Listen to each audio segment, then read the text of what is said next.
Hi and welcome to the discrete structure. इस session पे हम फंक्शन यानी चैप्टर 2 के अंदर इन्वर्स फंक्शन को जानेंगे। एक्चुअली ये दो टॉपिक्स हैं लेकिन हम सेपरेटली डिस्कस करेंगे इन्वर्स फंक्शन को इस सेशन पे, और नेक्स्ट सेशन पे हम कॉम्पोजिशन ऑफ फंक्शन को जानेंगे। As a video further start करने से पहले बताता चलूँ कि प्रीवियसली तमाम वीडियोज़ मेरे यूट्यूब चैनल पर मौजूद हैं। फाद हुसैन CS से सर्च करने के बाद आप मेरे यूट्यूब चैनल पर आएंगे, इसके प्लेलिस्ट पर जाओगे जहाँ डिफरेंट डिसिप्लिन्स की वीडियोज़ मौजूद हैं। विद ईज़ आप इन्हें वॉच कर सकते हैं। इसके अलावा इसमें इस्तेमाल होने वाले content related material which mean presentation, slide code, ये तमाम चीज़ें मेरे ब्लॉग fahadhusaincsblogspot.com पे मौजूद है। फ्रीली यहाँ से कंटेंट डाउनलोड करके यूज़ किया जा सकता है।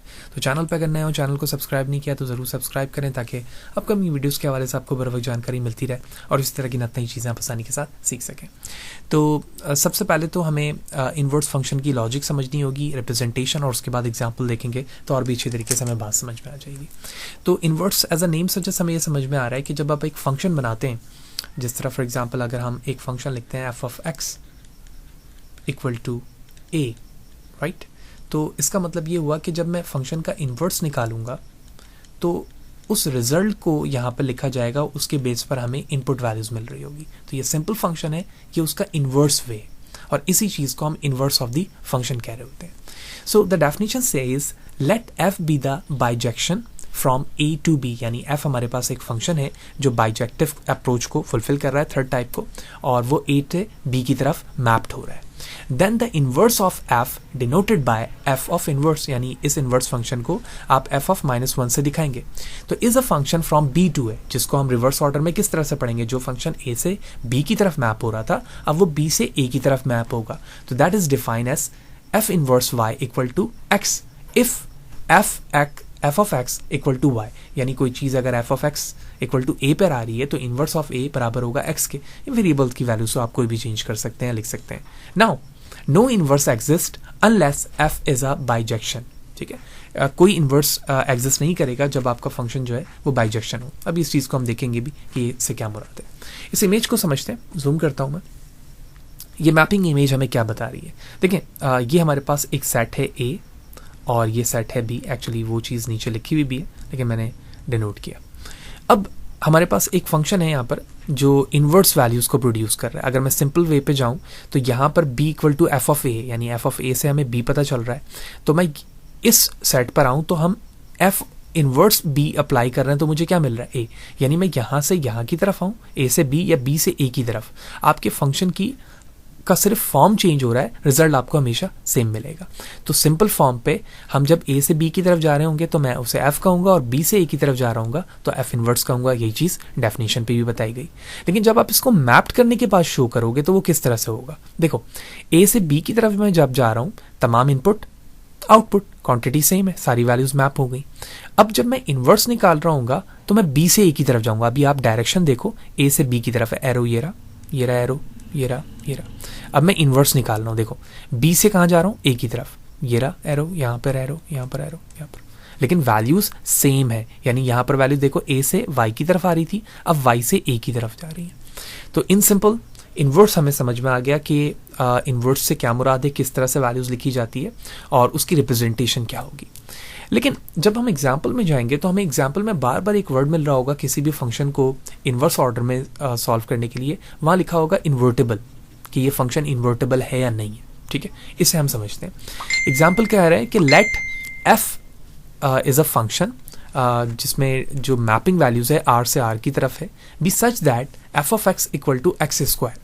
हमें फंक्शन दिया गया है f of x equal to f of x square, sorry f of x equal to x square. If f is invertible and if so what is the inverse, यानी अगर हमारा ये फंक्शन इन्वर्टेबल है तो इसका इन्वर्स क्या होगा, ठीक है। सबसे पहले तो हमें ये समझना होगा कि इन्वर्टेबल या नॉट इन्वर्टेबल क्या होगा।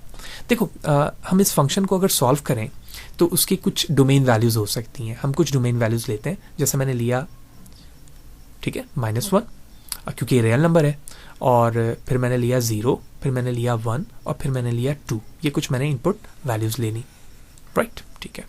उसके बाद हम इसकी कुछ आउटपुट देखेंगे। तो -1 का जब मैं स्क्वायर करूंगा 1, 0 का 0, और जब मैं 1 का करूंगा तो भी 1, और 2 का करूंगा तो ये हो जाएगा 4, ठीक है। इस तरह से वैल्यूज आ रही हैं। अब यहां पर प्रॉब्लम ये है कि जब मैं इस -1 को इससे कर सकता हूं, ठीक है, और इसी तरह से मैं इस 1 को भी इससे मैप कर सकता हूं, कर सकते हैं, ठीक है। 0 को मैंने इससे मैप कर दिया और इस 2 को मैंने इससे मैप कर दिया। फंक्शन की डेफिनेशन यहाँ पर फुलफिल हो गई। अभी हम टाइप्स नहीं देख रहे हैं कि कौन सी टाइप्स यहाँ पर आ रही है। तो इसको हम सिंपल में ये कहेंगे कि जब मैंने f-1 निकाला तो भी मुझे 1 मिला, f(1) निकाला तो भी मुझे 1 मिला, f(0) अप्लाई किया तो मुझे 0 मिला, और f(2) अप्लाई किया तो मुझे 4 मिला। अब आप इसका इन्वर्स निकालना शुरू करो। देखो, अगर मैं इन्वर्स निकालूं तो अब इसका इन्वर्स क्या होगा? Inverse of 4 equal to 2, right. अब यहां पर भी हम इन्वर्स निकाल सकते हैं, इन्वर्स ऑफ 0 इक्वल टू 0। लेकिन असल प्रॉब्लम यहां पर होगी इस पार्ट पे। कैसे? देखो, अगर मैं इन्वर्स ऑफ 1 निकाल रहा हूं, ठीक है, तो इन्वर्स ऑफ 1 पर मुझे यहां पर वैल्यूज 1 मिलेगी या फिर -1 मिलेगी, ये प्रॉब्लम आ गई, ठीक है। जब इस तरह की प्रॉब्लम आए जिसमें आप यूनिक वैल्यूज को मैप्ड होता हुआ ना देख रहे हो अपने फंक्शन में, तो ऐसे फंक्शन को हम इन्वर्टेबल फंक्शन कह रहे होते हैं। तो ये फंक्शन इन्वर्टेबल है, ठीक है। इट्स नॉट इस बेस पर हम इसे 1 to 1 नहीं कह सकते, ठीक है। तो बेस्ड ऑन द डेफिनेशन हमने यहाँ पर ये चीजें देख ली, 2 वैल्यूज आ गई यहाँ पर। बेस्ड ऑन द वैल्यू मैं कह सकता हूं कि ये इन्वर्टेबल नहीं है। क्यों? क्योंकि ये 1 to 1 अप्रोच को फॉलो नहीं कर रही। हाँ, अगर मैं f ऑफ इनवर्स 1 निकालता तो ये एक यूनिक वैल्यू देता और ये यूनिक वैल्यू देता, तब मैं इसे कह सकता था कि ये इन्वर्टेबल है। सो सोल्यूशन यहाँ पे मेंशन है कि the function f is not invertible, ठीक है। यही वजह कि मैंने ऊपर ड्रॉ करके दिखाया, because it's not follow the 1 to 1 type of the function. So that is the actual meaning of the invertible and not invertible approach. Ahead एक और एग्जांपल है, उस स्लाइड को मैंने पीछे किया था ताकि समझना हमारे लिए आसान हो। Let F be the function from A to B, आप इसे ए कह लो, ए सेट के अंदर ए बी सी है, 1 2 3 है, तमाम वैल्यूज दी गई हैं और कहा जा रहा है कि एफ इन्वर्टेबल है या फिर नहीं है। सो इसका इन्वर्स क्या होगा? तो इन्वर्टेबल और नॉट इन्वर्टेबल को हम यहाँ समझ चुके हैं। तो सोल्यूशन बता रहा है the function F is invertible. तो यहाँ पर फंक्शन इन्वर्टेबल है because it is a 1 to 1 corresponding. The inverse function F bar reverse the corresponding given by f of 1 equal to c, f inverse 2 is equal to 1 as a and f inverse 3 equal to b। क्यों? क्योंकि आप देखो हर values unique है, कोई values यहाँ पर repeat नहीं हो रही है, तो हमने कह दिया कि इन्वर्टेबल है।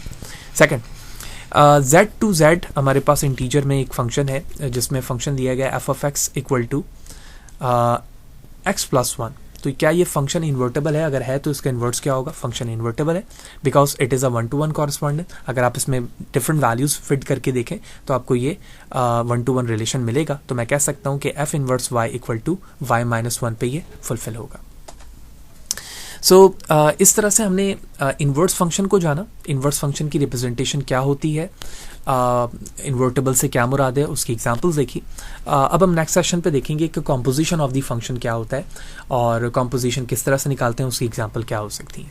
तो होपफुली सारी चीज़ें आपको क्लियर होंगी। फिर भी कोई सवाल है, कोई चीज़ अगर समझ में नहीं आई, कमेंट सेक्शन पर ज़रूर पूछें, कोशिश करूँगा इस हवाले से आपको बर वक्त जवाब दे सकूँ।